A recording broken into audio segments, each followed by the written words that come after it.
আসসালামু আলাইকুম। আমরা আছি নওগাঁ জেলার মহাদেবপুর উপজেলা। কি ইউনিয়ন ভাইয়া? এটা এনায়েতপুর ইউনিয়ন। এনায়েতপুর ইউনিয়ন। তো আহসান ভাইয়ের এইটা বাগান, এটা হচ্ছে কদবেলের বাগান। তো আহসান ভাইয়ের সঙ্গে একটু আমরা এই বিষয়ে একটু কথা বলি। ভাই, বাগানটা আপনি কতদিন আগে শুরু করেছিলেন? আসসালামু আলাইকুম। বাগানটার আমাদের যাত্রা শুরু হয়েছিল এটা 4 বছর আগে। তো এখন গাছের বয়স 4 বছর চলতেছে এবং নতুন পাতা সব এসেছে এবং ফুলও এসেছে বাগানে। আচ্ছা, এই 4 বছরে গাছে ফলনটা পেতে কতদিন সময় লেগেছে আপনার?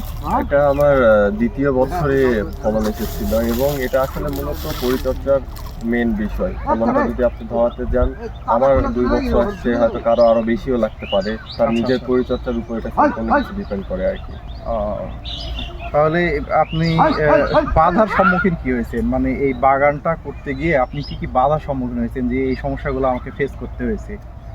আসলে যারা প্রকৃত কৃষক তারা অবশ্যই মাটি সম্পর্কে এবং আদার সাইড সব কিছুই নলেজ রাখে তারা, এবং কিছু কিছু পোকা আছে।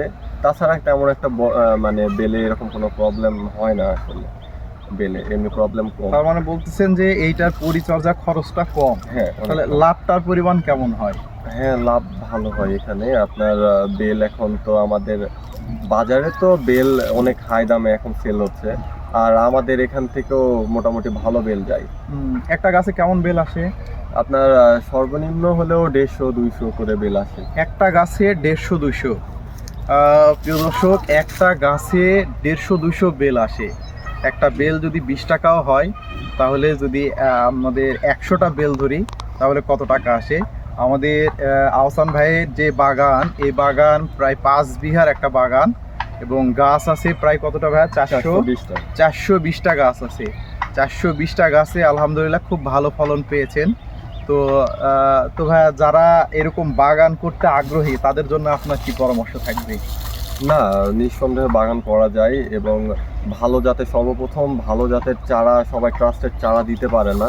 চারাটা যদি ভালো হয় অবশ্যই গাছ ভালো হবে, এবং মেন হচ্ছে পরিচর্যা জানলে সবকিছুই করা সম্ভব। হ্যাঁ, তো এই চারাটা ভালো হতে হবে। চারা যদি ভালো না হয় তাহলে দেখা যাচ্ছে যে গাছটা ভালো হবে না এবং ফলনটাও ভালো হবে না।